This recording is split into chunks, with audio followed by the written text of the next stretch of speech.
Welcome to Talkin' Shit, the podcast where we get real about the unfiltered truths women face in the quest for perfection. I'm Jana, your host, a dietitian and fellow woman navigating the pressure to have it all together, the perfect body, career, relationships, and making it all look effortless. Who set that standard anyway? Here, we're calling out the diet fads, hustle culture, beauty standards, and everything else that keeps us feeling stuck. But we're not just venting, we're diving into how to break free and rewrite the rules on your terms.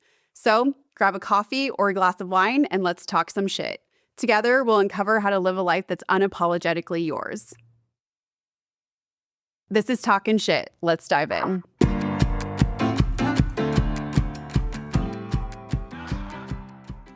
Before we get into today's episode, I want to take a quick moment to share something special with you.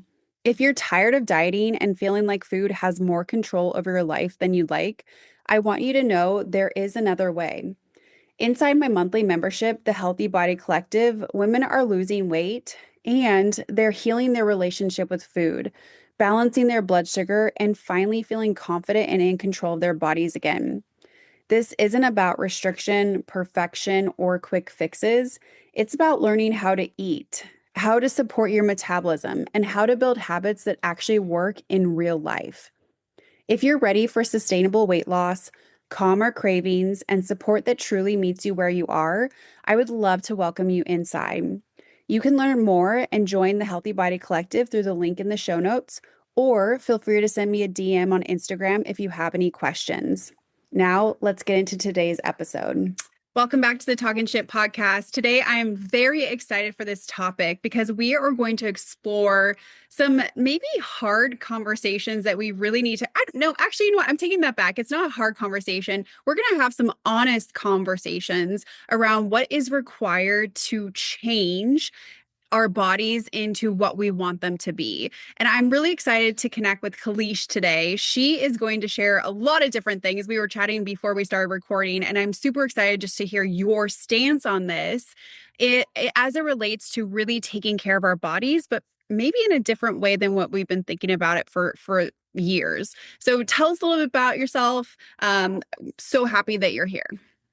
Oh, thank you, Jana, and thank you for having me on here. I've been looking forward to this. I know that we tried to connect before, and then plans got shifted and stuff. And I'm just glad that we can make this conversation happen. And love what you've been putting out there in your podcast and your content. So, yeah. So I'm a personal trainer, nutrition, and mindset coach. And with my background, I've had to overcome some different health issues growing up, some autoimmune disorders, and childhood cancer, those things. And that really pushed me into living what I just call this one big, beautiful life, like just taking action. And I think that a lot of what fueled that was just knowing that I could have died sitting on a couch when I was a teenager, And so I took a lot of really bold risk, and I feel like I still continue to do that today. But I started off with getting into rock climbing, and then I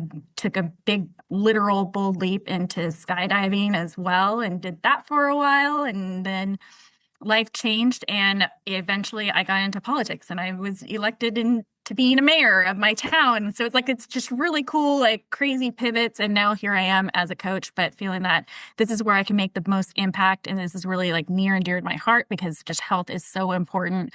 And I think I listened to one of your podcasts where you're talking about the health and wealth and how those two things go together. And I resonate really well with that. Yeah, I think that's so cool. When we were emailing back and forth, we connected on politics because you were mayor. I ran for city council, which is so to find women that are in that space is very unique. So that's another cool part. And I just love to hear how your journey has placed you in this moment. So tell me a little bit more about the mindset piece. Do you feel like when it comes to health and wellness, particularly as it relates to women's health, do you think the mindset piece is being neglected, or how do you see that kind of being woven in with your coaching clients? Yeah, I found that right when I got into being a trainer and nutrition coach, I was following some really great advice from more seasoned coaches. And I started to adopt that. Like, we're just going to make this very, very simple. And so I had very simple, sustainable plans for people, and was like, this is the ticket. This is what's going to get them over, over the hump. I'm not doing these super performative exercises with them that makes it all confusing and crazy or whatever. However, people still couldn't get past this hump after basically losing that initial motivation. Like, usually within a few weeks, they would just fall off. So basically, my best laid plans don't mean crap if people aren't going to follow it. And at some point, came across somebody who had been um, why am I blanking on it? A therapist, essentially. And she had gotten into coaching. And eventually I found somebody who was like that, and was doing a full on course for it. So I was looking for something up for that for a while. So I did this health mindset certification course, and it really gets into the differences of different types of motivation there are, how that feeds into discipline, setting up behavior change as well. And like, I feel like that is definitely those missing pieces. So now, as I work with clients, we do a lot of more deep diving. I'm not a therapist. However, I want them to come to me like, what issues are you having it like in your marriage, in your family, in your home, whatever job, because those are stressors, those are roadblocks for them. And we've got to work through those roadblocks, but in also in a way that works for them. I Mhm. can give them a ton of suggestions, but if it's not going to work for them, they aren't going to stick to it. So, yeah, there is a lot. I think that's a big missing piece that a lot of coaches they're just missing in their coaching practice. Yeah.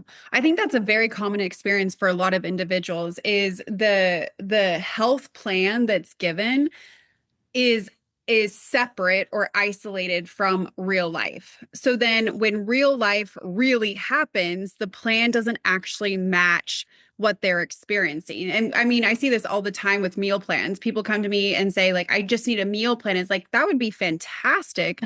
Most people follow it for about 3 days and then real life happens and it's like it doesn't work anymore. And that's what I'm hearing you say as well. Yeah, yeah, it's perfect, perfect phrasing. Real life happens. So, yeah, they the best laid plans, and then all of a sudden they have an awful day. A car breaks down, kid gets sick, something happens, and it throws everything out the window. But if they haven't learned how to kind of navigate that and build in those systems, the habit change, those things that they, um, yeah, it's just so easy for them to fall off of that, if we haven't worked through that. Yeah, do you feel like that's where that mindset piece comes in and like the all or nothing or the black or white thinking is like I can either be all in and I have to be like perfect or I'm just completely out, I'm off plan and just like YOLO F it. It's usually like what right like happens. Like do you feel like that's where that mindset piece comes in is like you're helping individuals find like more of a middle ground or where they're not on either extreme?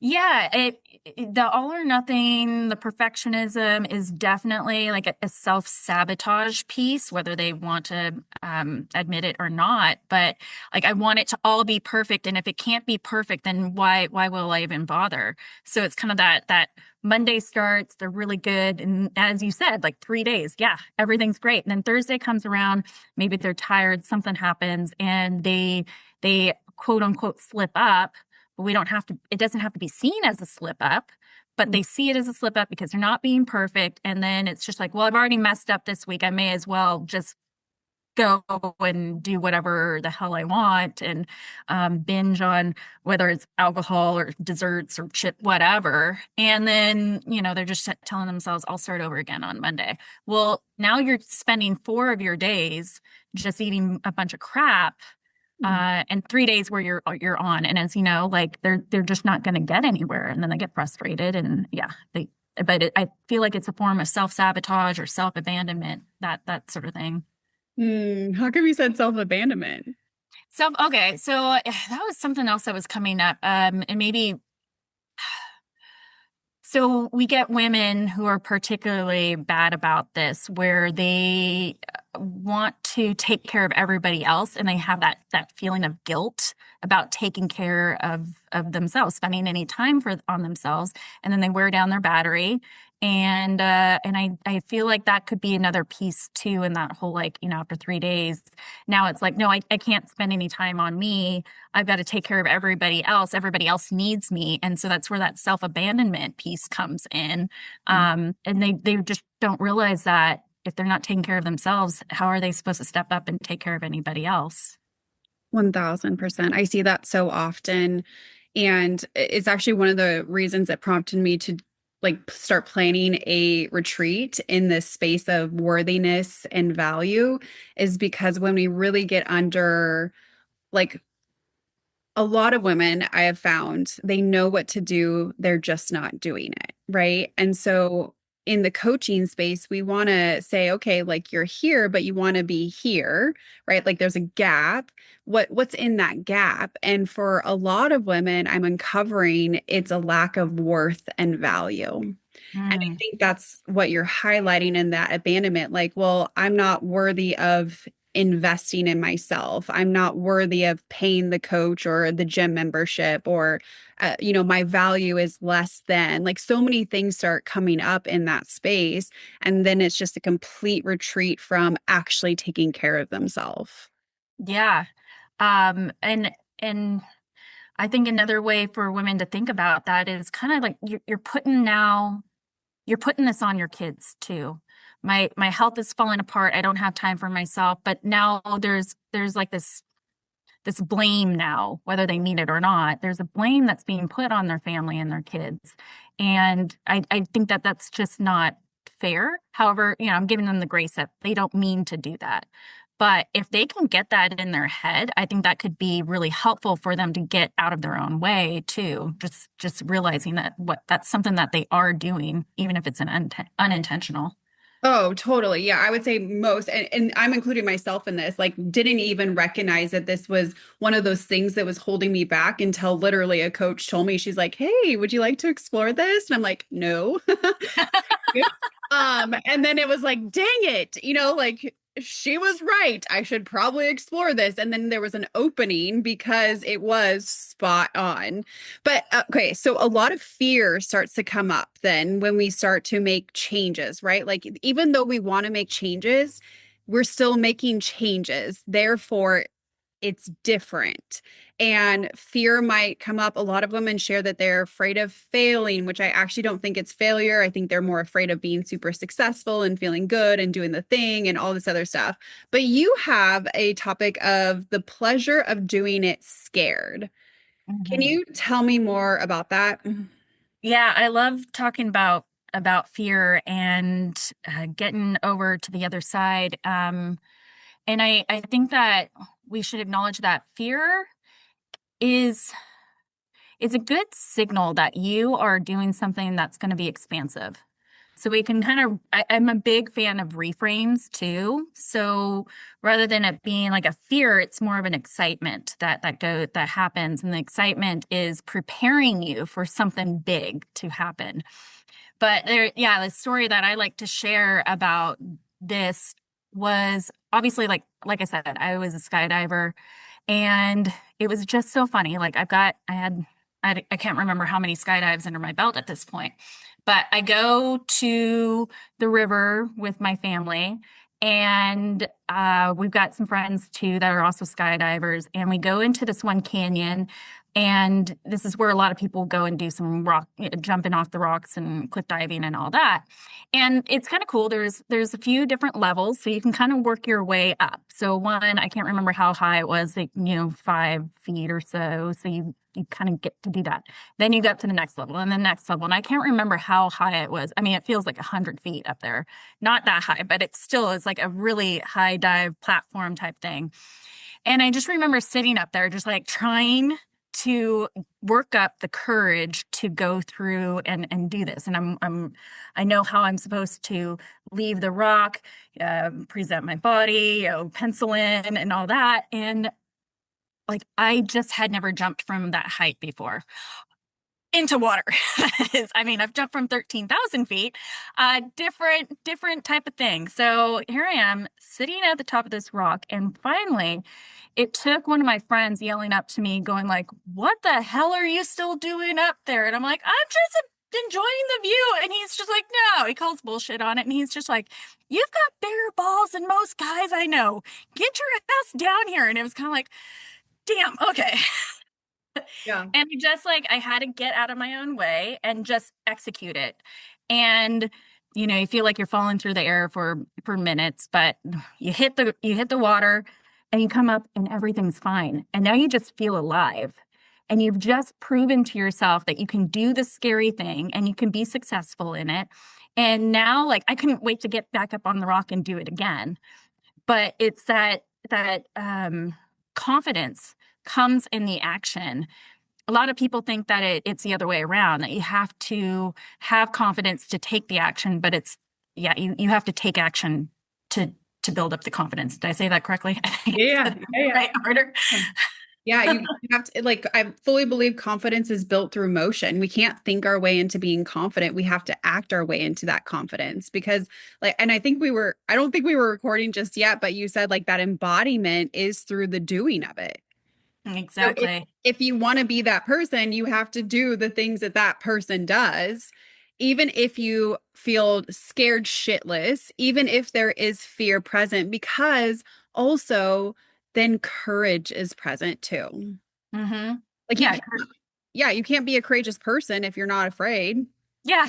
Then you're just what you're just, overly confident maybe. Be a little excited. I don't know. Yeah. Yeah. You'll be fine. But yeah. Yeah.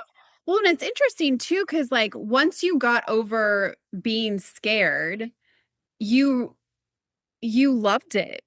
Mm-hmm. And I've done so many of these scary things, and each time I've done that, it's made me stretch and grow into a much more a bolder person. And I do feel, especially like being in a sport like skydiving or even in politics too, there's still not a lot of women that do that. There's more, but it's not necessarily even like a 50-50 at this point still. Um, but women going and taking those actions and those steps, proving to themselves that they can do that, like it's necessary. There's just always going to be that fear, and I wish that I could say like, oh no, it all just goes away. But the fear is also a good thing. Like I was saying, it means that you are stretching yourself, and it's just going to be there. And if it's not there, then you're stagnant. So you work with women in like in the gym space too. And what is something that you see like I guess like two different things. What is something that you see from women that don't move their body? Like maybe some other barriers they might find versus women that actively move their body and build that strength. Yeah, that this is something that's been coming up for me because again, like just have probably get a feel for my personality. It's just kind of like just keep be bold and do it and whatever and face it. But I realize that a lot of women still need a little bit of like just pulling them with me and bringing them with me.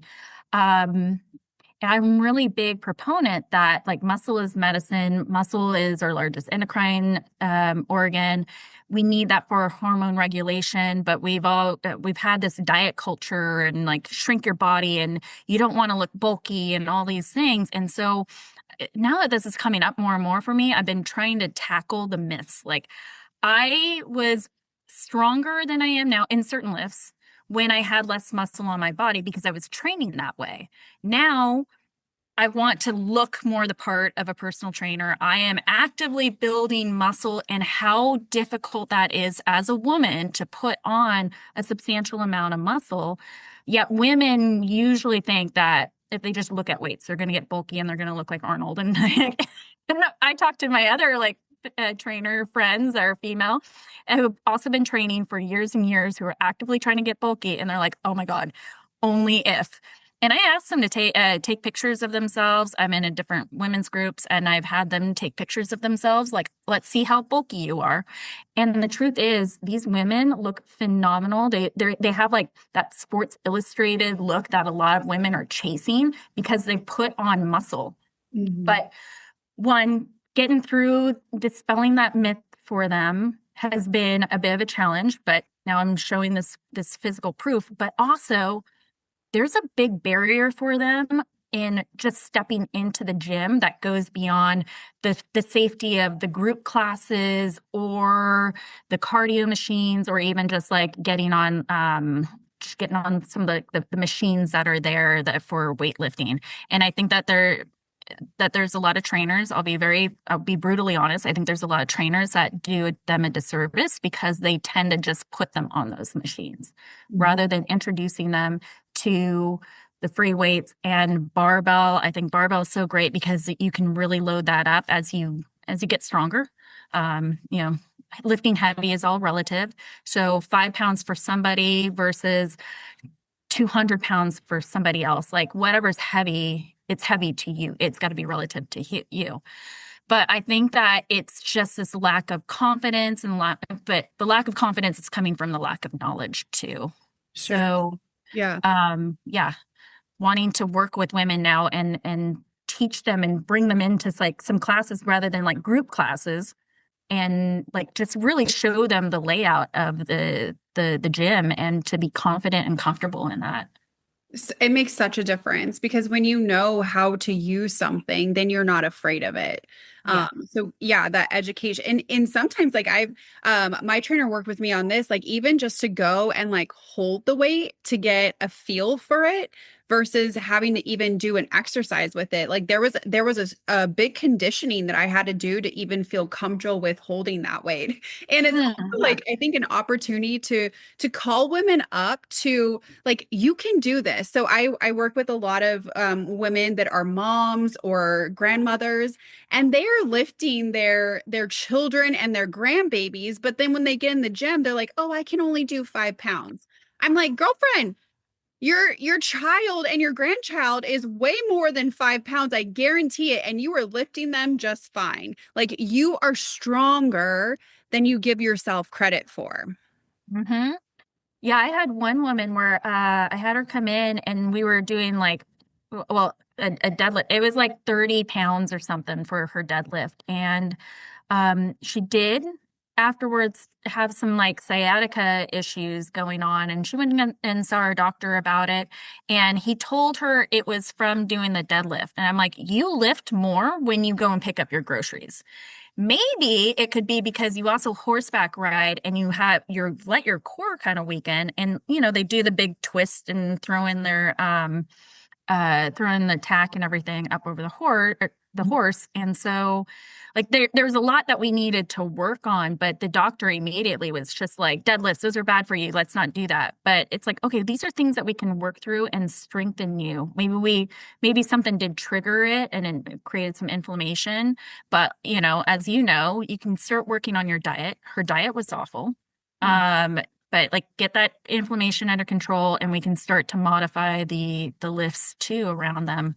But yeah, I think that there's a lot to do with unfortunately the medical community that has made it scary to go and lift heavy, but they'll push cardio even though that there's a much greater risk of getting injured doing any kind of running than there is with lifting weights in general. Mhm. So this conversation is shifting, like especially like with perimenopause and menopausal women in the importance of building muscle. So, and I'm kind of thinking of just like some things that I've heard or maybe some things that have been like concerns of some clients that I've worked with. Do do you think that muscle can be built at any age, or is someone that's like over 50 just like screwed? Like what's Oh, your thoughts on that? I love this because yeah, I love being able to tell women and give them the evidence that you can build muscle at any age. Can it be, does it get more difficult the older you get? Yes, but also nutrition needs to be tackled. Women usually aren't eating enough protein. Well, people in general usually aren't eating enough protein anyway. But when we can tackle the nutrition side of things and increase the protein more than probably what you've ever been eating before, that's a big piece of the puzzle right there. The nutrition, the recovery, actually being able to build the muscle. Um, I mean, I can say for myself, because of my autoimmune diseases, as a kid, one of them was something called dermatomyositis. So it was inflammation of the muscle. I had a ton of muscle atrophy. Put that with the rheumatoid arthritis. I had movement issues because my joints were always inflamed. So I had a bunch of muscle atrophy. And even though I was active, I really needed to be working on building muscle. And it's so much easier when you're in your teens and your 20s to build muscle because the human growth hormones are really going crazy. And I just didn't take advantage of that as much as I thought I needed to. Like I thought that I could run my way into having stronger legs and a butt and and then I worked out the upper body. So I usually had like some definition in my upper body, but I wasn't training efficiently like I do now, which is also why I'm really passionate about getting women under barbell on dumbbells, because that is the stimulus that we need. We need to be able to what we call progressive overload, where, like I was saying, 5 pounds might be heavy for you one day, but we want then the next week, maybe we jump up to 10 pounds and then 15 and keep going. That's what's going to help build the muscle. And that's going to happen at any age. So obviously, the earlier you can start in your 20s or whatever is going to set you up that much better for when you hit your 40s, 50s, and beyond. So, but to give the evidence is okay. No, I'll use myself first as the evidence. So now here I am about to turn 42 and having to overcome all this stuff. And it's only been like the last few years that I've really been building the muscle. And it's coming on actually pretty quickly now because I've been dialing in the protein. I've got the right kind of programming. So that's the benefit of working with a coach that really knows what they're doing. That's not just sending you on crazy circuits and stuff, but is going to really focus on putting muscle on you. So the programming's dialed in. And I'm also 4 years into perimenopause. I started really young, as you can imagine, with all my other health issues. So, but I'm the evidence that in perimenopause you can be putting on muscle. I'm losing my belly fat, like, and that's usually where I carry it. So, so now you've got the evidence of my story. There's another extreme, and I don't. Do you follow Training with Joan? Mm-mm, no. She so her handle, I believe, on Instagram is at Train with Joan. She she's been featured in Women's Health and all these different things, but she started at 70 years old. She was pre is it ringing a bell? Yeah, a little. Is she the one that like hangs from the like she does her pull-ups? Or am I think no, I might be thinking of someone else. Anyway, Maybe. Yeah, and she probably does. yeah. But yeah, but she started when, when she was 70 years old. She was, I think, diabetic or pre-diabetic. I'm gonna get them confused, but she was obese and again, 70 years old. Her daughter is a personal trainer, so she started working out with her. She's put on significant amount of muscle. She looks phenomenal. She just turned 80 now. I think it was like a couple years ago. She was on her bike, took a spill over the handlebars and like just had to wear like a little sling, like her shoulder was like a little messed up. Meanwhile, her husband, I think, had just had his second fall and fractured his hip. And she even says it in her stories, like, here's the evidence of when you take care of yourself, how much you can take an impact versus somebody who doesn't. And unfortunately, my husband did not do what I did. And he did not go and train and build up the muscle mass and the bone density too. Mhm. But she literally took a huge spill riding her bike in her 70s and got up and is still going. And she's lifting weights. And again, she looks phenomenal. Mhm. Yes, at any age.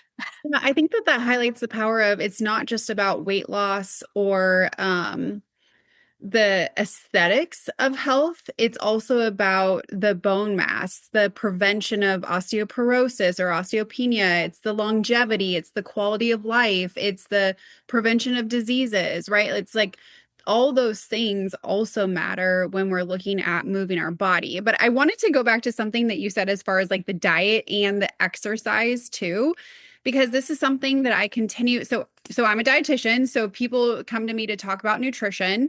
I talk about nutrition, movement, stress management, sleep, right? Like in the coaching sphere. I am not a personal trainer, so usually they do work with someone that is specialized in that.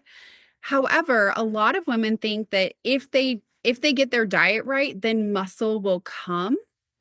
But muscle requires the diet and the exercise. You cannot build, you could eat all the protein that you want, but if you are not getting resistance against that muscle, you're not going to have the body that you're looking for. So I really want to encourage women to do both, right? Like, yes, we want to make some adjustments to your diet. Yes, we want to make sure you're getting in enough protein and other nutrients. And it also requires the movement and the exercise to be able to build the muscle. Yeah, I absolutely. And it was interesting to hear that people think that if they just eat protein, that that's going to solve all their problems. It's a preservative measure. Yeah, it'll help preserve muscle, but Mhm. unless you're creating that stimulus, it's not going to do that. It's not going to build the muscle. You need to put in the stimulus, or you can get on anabolic steroids, and then the muscle might come on. But we Yeah, don't recommend that. that could be a whole other thing that, yeah, Exactly. Yeah. yeah, And that's not my realm or anything, but I think that's the only thing that I've seen so far that you can literally just not do anything and you will put on muscle. But again, like that brings on a whole host of other issues. yeah. So, for someone that is tuning in and is really getting curious about getting into the gym and wants to build the muscle, right? Like, so women come to me and they're like, I want to be healthy, confident, and strong. I'm like, all right, cool, we can do that. And we got to look at how are we moving our body because a lot of that comes from the movement of the body and building that muscle. But a lot of women are intimidated to go to the gym or have not been taught how to use the machines or weights or all those things. So where would you say they can start if they have like if they're just getting into wanting to do this for their own lifestyle? That's a really good question, and I feel like I'm going to give a biased answer. However, I do think that there is benefit in hiring a coach, especially like right in the beginning. You're going to save a lot of time and energy and yeah, frustration if you are able to hire a coach, or if you do have a friend that is kind of that gym rat, like go with them. Just you need to learn from somebody. Otherwise, you're just kind of going in there and spinning your wheels and um so that's one avenue. The other one too is that there are some really good apps that are out there. Um, I really like Booty by Brett, Brett Contreras. He's Okay. fantastic. I actually use a lot of his programming for myself. The thing is that a lot of really good personal trainers that I know, we all use coaches. So he's essentially my coach. I'm using his app and everything, but we all use coaches and we learn from somebody else. But like he's an example of one of those apps that will program for you and give you those workouts and might give you some different adjustments. One of the things I started off with as well was another app that was called Strong Lifts. And they actually bring you in and start doing what we call a 5x5. And that would be the five big lifts. And then it's called 5x5 because you do 5 sets at 5 reps. So they're lower reps and everything. And I'm not trying to, I don't want to make this too confusing, but I do also love the idea of starting people on those big lifts. Um, and the big lifts being your squat, bench press, overhead press, your deadlift, and your bent over row. And those are full body exercises. So that's why I like about efficiency too, because you only do 3 of those exercises at a time. You're done within an hour and you get a full body exercise. It's none of this like when people go in and they try to do the full body exercise, they'll go grab like the 5 pound dumbbells. They'll do a squat and then an overhead press. I was just talking to my husband about this and it's like, but you don't have enough weight. Like the weight doesn't work out. You either aren't carrying enough weight for the squat or you're too heavy to overhead press that weight. So it's not like a true full body workout. But these other ones, these five big lifts are the full body workout. So, but they are pretty, they're technical. So I suggest people learn the form and practice getting strong. So Mhm. that's just like, and it can be super light. You can start very light. I went and got what we call the baby bar. It was like 15-pound bar. So you can just practice with this, the different lifts.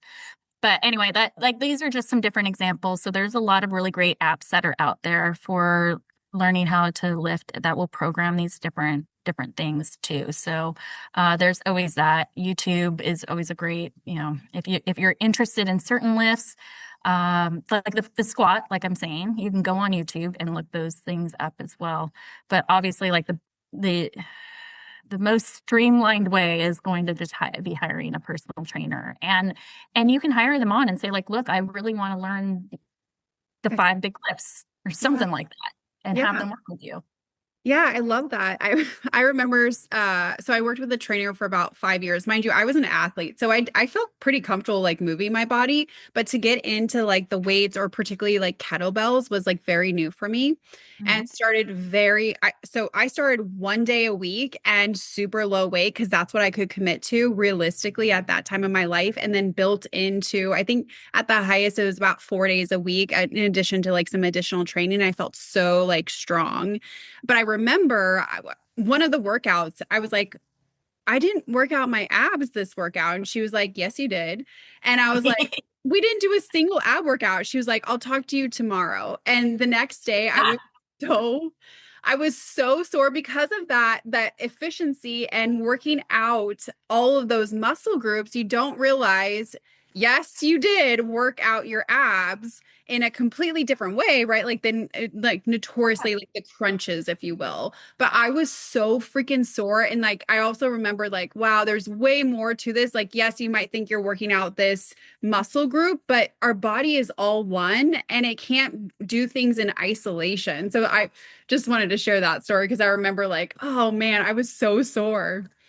I'm really glad that you brought that up actually, because again, people are so used to being like, oh, I'm gonna go and do like a little bit of these, and it's like curls, and then I'm gonna do these overhead press, and I'm gonna like all of these little things, and wanting to isolate different muscle groups. But when I bring them into kind of my style of lifting, they're not, they don't really get that burn because people like to think that feeling that lactic acid, that burn is what builds muscle, but it doesn't. It's just fatigue.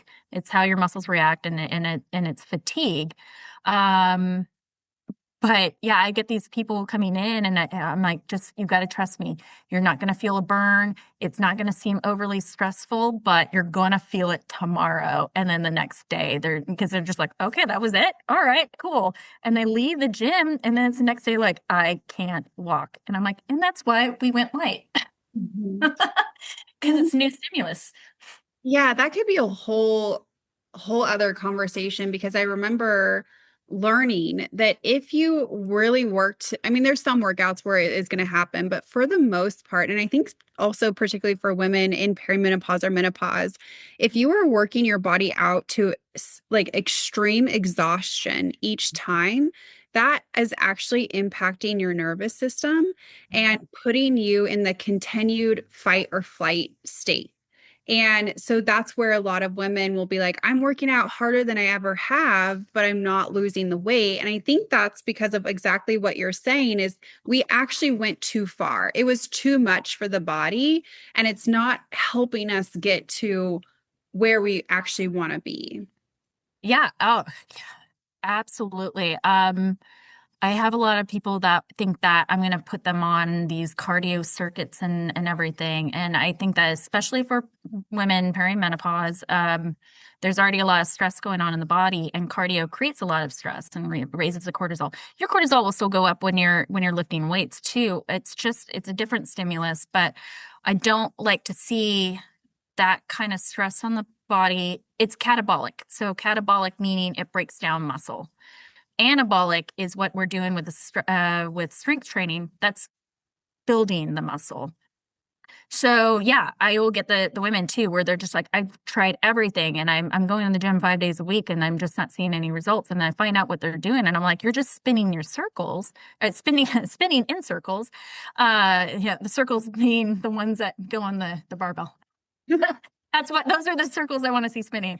Um, but they're still trying to work out the way that they did in their 20s. And what's interesting is if they worked out the way that I want them to work out in their 40s, if they did that in their 20s, they would have seen better results in their 20s as well. They saw results in their 20s despite the bad training, because again, it's the growth hormones are going rampant and it helps with that recovery and it overcompensates for the bad programming that they have in their workouts. But when you get into your 40s and stuff and you don't have that boost, you're paying for it. So again, when they're like, I don't know why it's just not working like it used to. Well, this is why it's different. But the good news is that you can do 2 to 3 days a week, 1 hour in the gym, programmed correctly, and you are going to see better results than you've ever seen before. I think And it that's so kind of key blows for my mind. people to know. Yeah, it doesn't have to be like you're dedicating 20 hours to the gym, especially when when you're super effective with it. Mm-hmm. And I was just talking to a lady today who she was working out with her trainer, but she's just not happy with what's going on with her. And she's on carnivore diet and everything too. And I'm like, I don't recommend it. You need to have some more balance. There's a lot other things going on. She's going to be working with a functional health doctor, but we were talking about the training that she's getting with her current trainer, and he has her on the treadmill for the first 10 minutes, and then she's on the ropes for however long after that, doing some interval training that way, and then some like core work, and then they're kind of done after 60 minutes or 30 minutes. And I'm just like, there's just a more effective way to do it. Not to put down any other trainers, but then there's different levels of education that are out there too. So fortunately, like you don't know what you don't know. Sure. Yeah. Well, I have so enjoyed this conversation. Where can individuals, connect with you just to, even see more of what you do? Where should we send them? Okay, so my website is true-grit.fitness, and then I am over on Instagram with it's the handle is at Kalish_Moro, and then I do have my podcast as well. So that's True Grit Fitness Podcast or True Grit Podcast, sorry, and that's on YouTube, Spotify, Apple. I'm going to be re getting that going again. I've kind of taken a month off, but yeah, there's a good handful of episodes in there as well. Well, I'll link those in the show notes so people can just click there and check you out even more. But I so have appreciated this conversation today, and I know it's been super helpful. So thank you so much. Thank you for having me on, and thank you everybody for tuning in and listening to the spiel. This has been Talking Shit. If you like this episode, please give it a thumbs up or leave a review on the Apple Podcast app. If you want more episodes, click that subscribe button. And if you want to learn more, visit healthwins.org. Talkin' Shit is produced and hosted by me, Jana. This production is also made possible by the Community Media Access Collaborative. Learn more at cmac.tv. See you next time.